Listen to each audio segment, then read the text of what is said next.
Well, I've left the best for last. Gemma Lott has come all the way out of the not too warm English weather, and she's come to ensure that the Gullivers Travel 50 over tournament, which was of course here in 2008 and now back here in 2014 with teams from England, Ontario, Trinidad and Tobago, and of course St Lucia. But I will allow Gemma Lott to talk about those teams. Gemma, welcome to Winners TV, and thank you very much for coming. Thank you for having me. Well, you know, it's a happening thing. A lot of people here. How many people overall has come into St Lucia? Approximately 115 visitors from outside of St Lucia have come in. Visitors from obviously both the UK, Trinidad and Canada. That's a substantial amount. Yeah, it's a good amount of people. There's a lot of interest out there for those guys who've played cricket all their lives and want to continue playing cricket, you know, into their later years. And the over 50s, that's the festival that we're sort of promoting is the over 50s age group that come here to play. Yes, and from the UK you have Warwickshire and Worcestershire. That's correct, yeah. So both those teams that come in. And two Trinidad teams, I know they have different names. They do. They're both representing Trinidad and Tobago. So the one team's called the Trinidad and Tobago Masters, and the other's called the Trinidad and Tobago Seniors. But yeah. How did you organise the Ontario team? I mean, it's not a cricket nation, so to speak. Yeah. No, we've.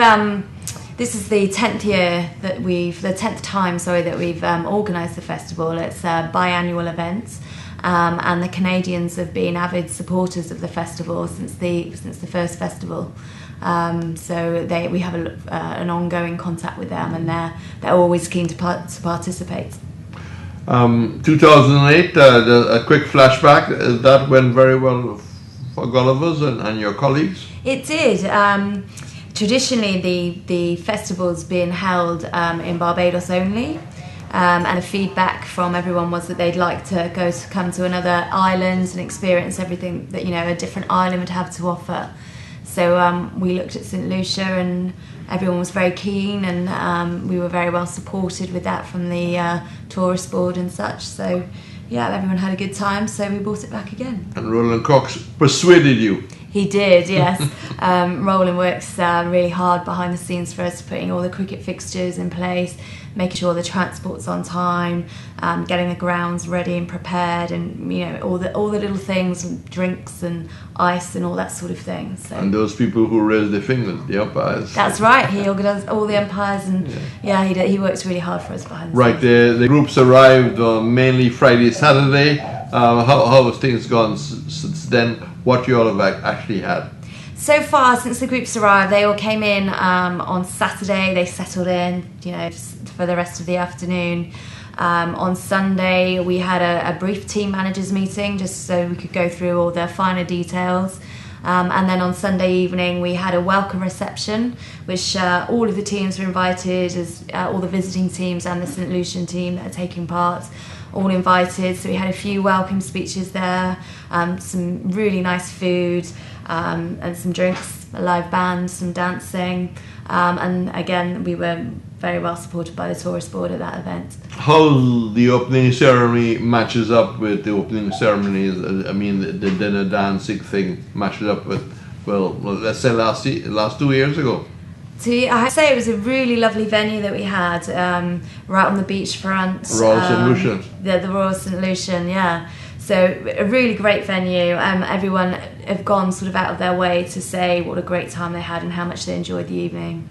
Right, so we move now from the official reception and onto the cricket field. How did the first day go? Without incident? It did, yeah. We had some very good matches. So very close matches in the end. We had two teams playing down in Dennery, and then we had a team up at the Gros Islet playing field, and then at Beausejour as well. I watched that one. You saw that one? I did. Excellent. Yeah, no, they've really enjoyed it. Everyone's been very complimentary about the first set of fixtures. And tomorrow is the second round of fixtures, again at those 3 venues. Different teams playing each other tomorrow, so everyone's sort of looking forward to that and ready to play tomorrow. Yeah, the Trinidad team that played at Beauchamp, they told me they're Groslay tomorrow. That's correct. And they're playing against... They are playing tomorrow. I'll have to refer to Have your little note. Tomorrow, tomorrow the team that we're playing at Beauchamp, the Trinidad and Tobago Masters, are playing at Dennery against Warwickshire. Okay. So that should be a good match. So who's at Beauchamp, who's at Groslay? Tomorrow, Beauchamp is the Ontario team versus the Trinidad and Tobago Seniors. At Dennery is Warwickshire versus Trinidad and Tobago Masters, and Worcestershire v St Lucia at Groslay. Right. How does it finally end? Because this is a festival, so That's right. like the 2 English teams will never meet each other. No. What is the ending format like? Well, basically, we record all of the overall performances of notes from all of the 4 first round of fixtures. And at the final match is a select team for both. So we have each team will select 4 players to represent their team. So we'll have 4 players from Warwickshire, 4 players from Worcestershire, 4 from Ontario, and they'll make the one side, and then they'll play the rest of the West Indian teams. So the Trinidad and Tobago Masters will select 4, etc. So that each team will have a squad of 12, and they come together in what we call the final match. And so they'll play there at Beauchamp on the 1st of April. And at the end of that, we collect all the results from the previous 4 rounds of fixtures. Look at the stats, and we will present trophies and awards for various things like the best overall performing batsman, bowler, wicketkeeper. So, well, that should keep Roland quite busy. Yes, all the stats. I'm sure he'll enjoy looking at all those stats and getting all the results ready together for those. Gemma, how popular is 50 over cricket? Is it within all the counties? It is, yeah. Most of the English counties, they all have representative sides, and it's quite a big competition in the UK. So there is a county over 50s league in the UK. And I know you all plan every 2 years. What's the initial country being thought of in 2016? That's a tricky question. We're still trying to decide. We like to take into account the thoughts of the teams that sort of avidly support the festival. We'll ask them their thoughts and where they'd like to go. So we have a couple of options at the moment, but we're still trying to decide. Right, let's move away from the festival.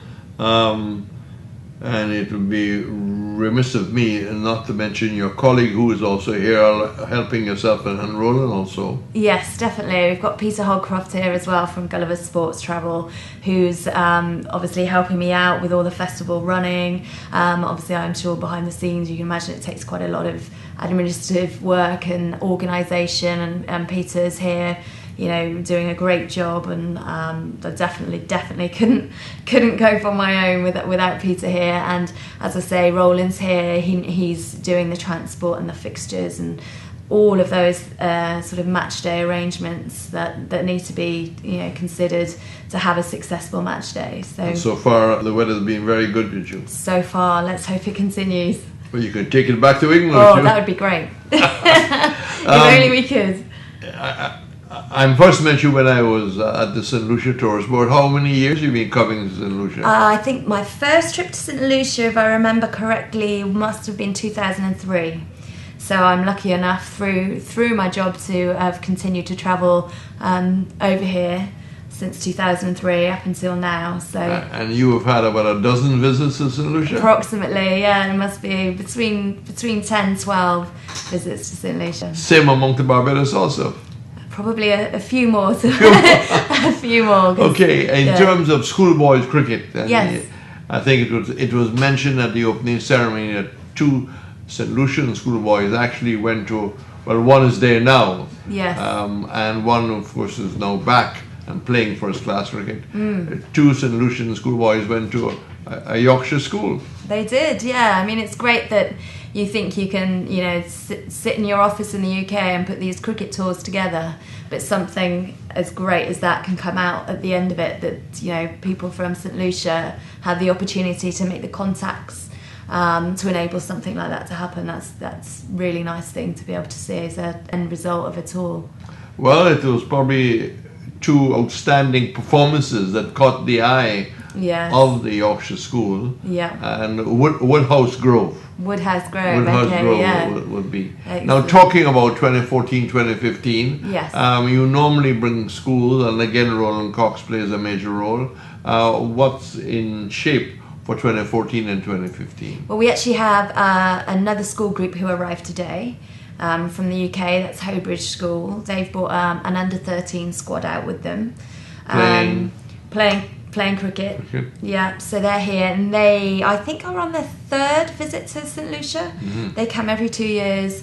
They love coming to St Lucia on their cricket tour. So the same staff come out, but with different pupils every time.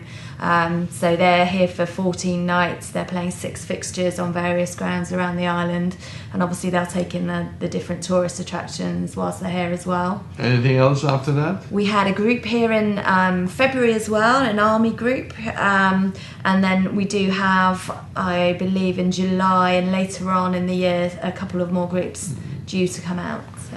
How long do schools tend to plan ahead to come to St Lucia?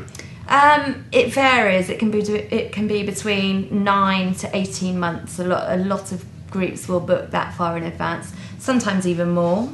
But for the school teachers, it takes a lot of planning, and they set up payment schedules. Fundraising is a big part. They do sponsored events. They do dinners. They do race nights. They do whatever fundraising they can do to get here. They spend a lot of time doing that. So the earlier they book, the better sort of lead-in time they've got, the more fundraising they can do. Gemma, there must be a system of finding out how people did enjoy, or were there any negatives. Do you have a feedback system from a school, from a college, from a club that you learn about their visit? We do. We definitely do. We always have a sort of final end of tour. So when they return to the UK, they're sent a questionnaire to complete, and we ask all various different details about their time on the island, accommodation, flights, on-island transport, the fixtures, the results, punctuality, yeah. So we get a lot of feedback, and obviously we get a lot of returning groups, so they generally all have a very good time when they come to St Lucia. But from the Gullivers' point of view, from yourself and Peter, what is the important points? The most important points are obviously that they come for sports, so the sport's got to be right, the fixtures have got to be correct. Nobody wants to come to a match and it be really one-sided. We try as much as we can and work alongside Roland Cox as much as possible to try and get the fixtures at the right standard for the group. So we ask them certain information before they travel about their standards and that sort of thing, and so the fixtures are obviously very important to them. That's their main reason for being in St Lucia. But obviously, they're very keen on sightseeing and those sorts of things. My last question, Gemma. Do they have a chance to do the tours, go to Soufrière, get to the beaches? And definitely, they have off days in between their cricket matches. They like to do lots of sightseeing. Nearly every single group will do the catamaran cruise, go down to Soufrière, see the volcano. They all like to do that. It's part of a lifetime trip. A lot of these children who come on these sorts of tours will remember it for the rest of their lives. And you remind them, watch the sunshine and drink a lot of water. Definitely. Okay, please continue to enjoy the rest of it. I can tell you on Winners TV, we have more sport following this program, because quite recently the St Lucia football team has been active. They lost to Jamaica 5-0, but they drew with Martinique, who had a number of players with French experience. and that will be upcoming very soon, in a matter of minutes. Congratulations to the Windwards for beating Jamaica, and of course Manchester City whipped Manchester United 3-0 as they get closer to Chelsea. Well, it's going to be an interesting finish after all. Don't forget, support boxing this weekend. Friday, 7:30, only $10. Same price on Saturday and Sunday. It's your Madison Square Garden. It is your Las Vegas. Have a very pleasant and safe night.